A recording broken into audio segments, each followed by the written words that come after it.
Okay, first of all, this is a Valentine's Day video, but not all these relationships are romantic. So just keep that in mind. Alright, let's get with it. Their relationship is one of pure hatred, at least as far as Vegeta is concerned. Vegeta feels robbed of his birthright by Frieza conquering his planet, and even though he enjoys killing people, he hates that he is essentially a slave. He never forgave Frieza for killing his father, who he may or may not have loved, but who he certainly respected a great deal. As for Frieza, he respects Vegeta's spunk and loves his killer spirit, but generally speaking considers him inferior and nothing but a toy for his amusement. Vegeta hates Frieza more than anything in the world, even Goku. Theirs is similar to that of an abusive father to a son he uses as a punching bag. When it looks like Vegeta will never get revenge, he breaks down in tears, probably for the first time, admitting that the reason he was so bloodthirsty is because Frieza made him that way, by tormenting him with an abusive upbringing. Just imagine if some guy killed your family and then you're forced to be his slave. Frieza doesn't hate him as much as he just considers him an inferior monkey. Trunks on one hand is conflicted. He wants to love his father, and he does, but he also realizes that he's an awful person, a man who abandoned his mother after he got bored with her and has no interest in being a real father. But deep down he understands that there is good in him, and he never gives up. Vegeta at first respects him, but considers him a nuisance, but later he grows to love him, though he doesn't realize this until it's too late. Theirs is that of an estranged father and son, love equaled by anger and resentment. Trunks wants to earn the love and respect of his father, and eventually he does, though when that time finally comes, he has to go back to his own timeline. Their relationship is similar to that of Darth Vader and Luke Skywalker, and eventually he does redeem his father, at least somewhat. Though Vegeta would never admit it, he's proud of the man his son has become. Later, when they meet again in Dragon Ball Super, Vegeta is a changed man and their relationship is much more cordial. Vegeta is much more loving and attentive to past Trunks, because he realized he screwed up the first time and he wants to do right by his son when he has a second chance. Gohan and Videl's relationship is really sweet. Their romance, which is strong but subtle, is the best part of a rather mediocre saga. At first, Videl is jealous of him, but later she grows to respect and then love him. Their relationship is combative and sarcastic on one hand, but playful and deep beneath the surface. Videl cut her hair after Gohan tells her it is better to fight with short hair. It's obvious she does this not for a strategic advantage, but because she thinks Gohan likes short-haired girls and she wants to impress him. After she mistakenly believes he dies, she gets distraught with worry, but deep down knows he's still alive because she feels it in her heart. Later they become a tag team of superheroes, and sadly she becomes a typical housewife who loses her sexy spunk. But in the beginning, their conflicted relationship is truly a sweet thing to behold. The classic example of people who start out disliking each other, but who fall in love on accident. The fussing and fighting just being misplaced passion. They were lucky that they were each person's first girlfriend and boyfriend, so they got a hole-in-one on the first try. Everything's back to normal again. Isn't life wonderful? It sure is. Well, not everything's the same as before. We saw something really strange back in the city. Isn't that right, Trunks? Yeah! What did you see? Don't worry, we'll never tell. Come on now, guys. What did you see? Hey, that's not fair. What were you doing? Spying on us? You Hey! You two get back here right now!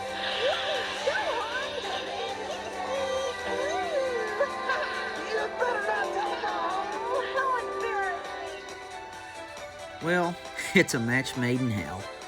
Chi-Chi has been crazy about Goku her whole life, ever since she was a child, and the flame never dimmed. But on the other end, he drives her crazy, because they basically have nothing in common after she quits fighting, and he constantly goes against her wishes when it comes to raising their son, and she feels like she has to raise both him and her son by herself. Goku, well, I guess he loves her as much as he can love any girl, but it's obvious romance isn't his field.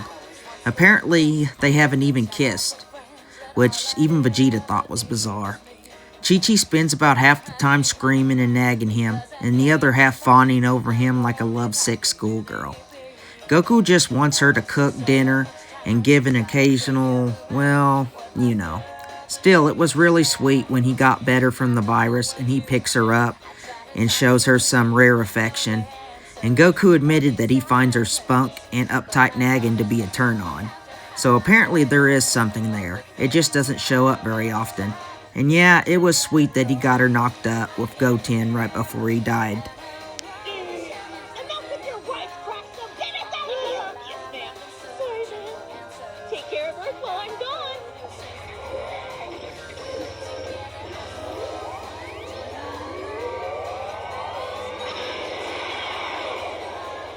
Boy, we sure got some strong-willed women, don't we?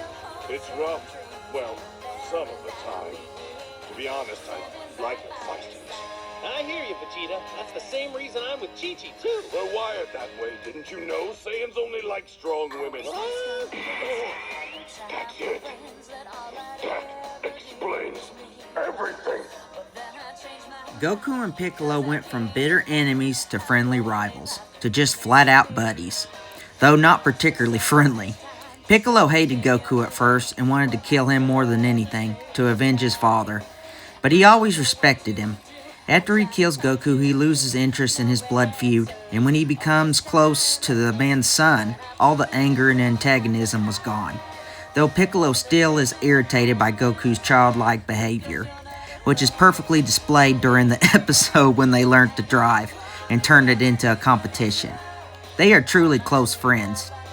Goku and Piccolo basically lived together during the 3 years of training for the androids. Obviously, this couldn't happen if they didn't get along.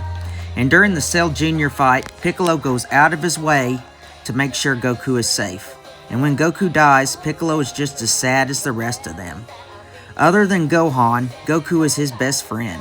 And after Piccolo and Kami fuse, it's obvious that they get closer because Kami basically raised Goku as a teenager. And they were always close. All the last remaining animosity between them faded away. Drive like an old lady out here.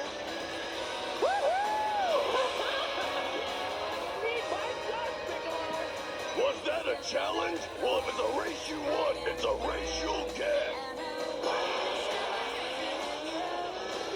That's my life. Stay tuned after a brief commercial for the top 5. Okay, here's the thing. Do you like horror movies, cute dog videos, music including rock, rap, and classical, baseball, Star Wars, or DBZ? Well, come here to the Hillbilly Review channel, the only place you can find all that crap under one channel. Like and subscribe. I'm not too proud to beg. And if you only like one of those topics, go to one of my detailed playlists to find the topic you want. Let's get with it. This one is really sweet. It's not exactly Beauty and the Beast.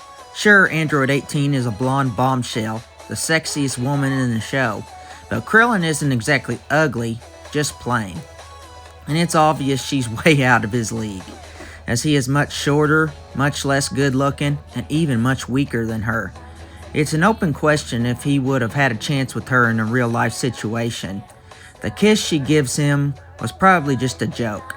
But after he refuses to kill her, even though it would have saved the world, and he treats her like a princess, despite her never doing anything good for him, there's no doubt she was touched, and eventually true love came about, when she fell in love with the beauty on the inside.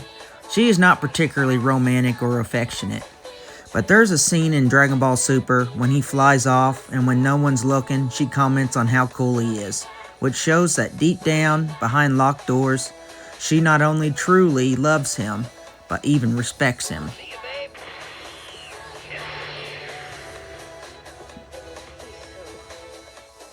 Bulma and Goku are the oldest relationship, and honestly I believe they are extremely compatible, and would have made a great couple.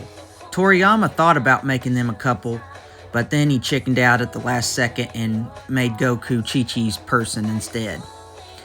Bulma fights with Goku a lot, but this is mostly just Bulma's personality, and she fights with everyone.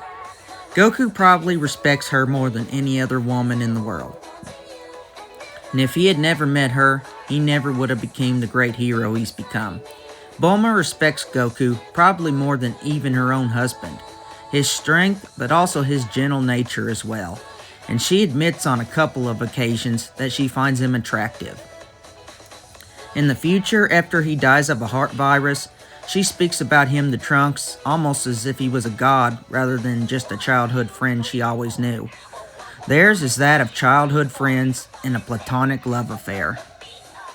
Arguably the most important relationship in the show, as well as the relationship that drives the entire show. Goku and Vegeta are frenemies. In the beginning, Vegeta respected Goku's strength, but found his refusal to be a typical Saiyan and his kindness to be weak. He also looked down upon him as a peasant and inferior.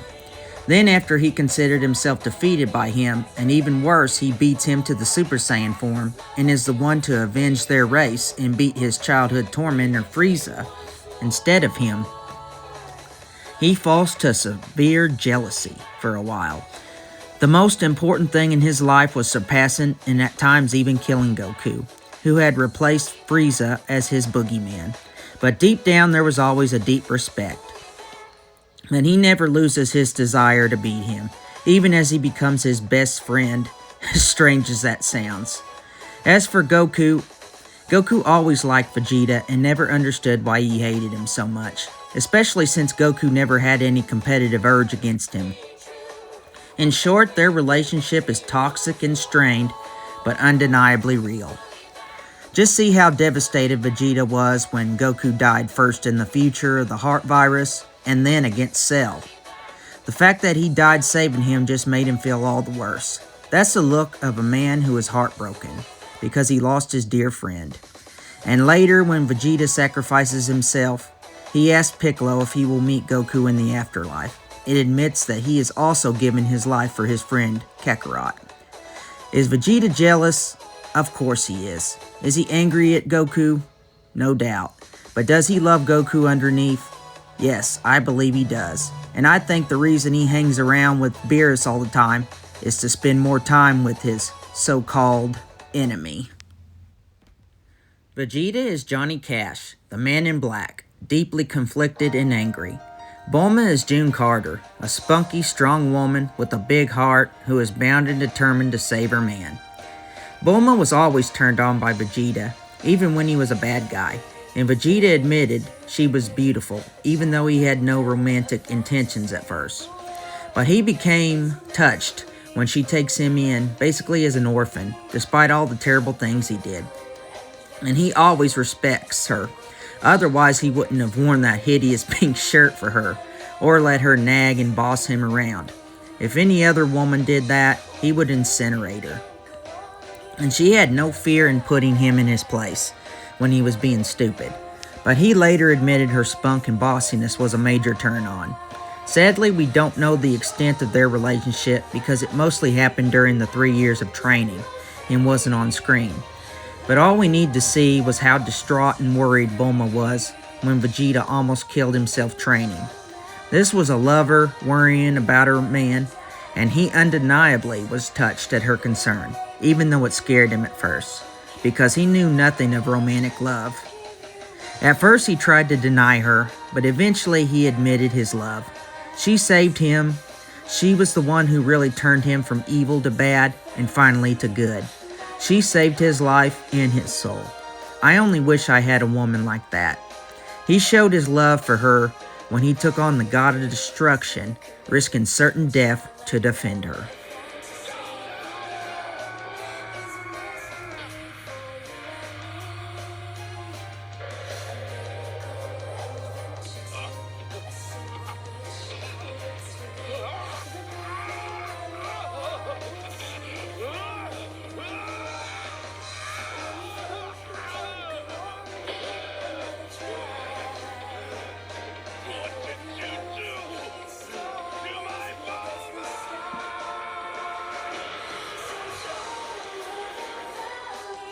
Goku may be much sweeter and more lovable, but Vegeta is a much better husband and father. It's not even close. But the best relationship to me is Piccolo and Gohan. When Piccolo stole Gohan to train him, he probably figured he would eventually kill the boy after he didn't need him anymore. He had no intention of changing his ways then, but slowly over time, before he even noticed it, his heart melted and he fell in love with the boy and became something like an uncle and even a surrogate father. Honestly, other than the child abuse, that was for his own good. Piccolo was a much better father than Goku. It's not even close. And really, he was the one who raised him. I bet deep down, Gohan would admit that he loves Piccolo more than his own father. His life was saved by the love of a child. Piccolo went from a monster who wanted to conquer the world and plunge it into darkness to a devoted father who loved his son so much he proved it by sacrificing his own life for him. You can make a case that the deepest love in the entire show was that of Piccolo for Gohan. I always wondered if Gohan ever found out that it was Piccolo who killed his father. At any rate, I don't think it mattered. And I think part of the reason Piccolo made peace with Goku was because he was Gohan's dad, and if he was loved by Gohan, then he couldn't possibly be his enemy anymore. Oh, and when Piccolo dotes on his niece Pan, that's just adorable. Well, it took a long time, but that's the top 10 greatest DBZ relationships. Subscribe for more DBZ content. Let's get with it.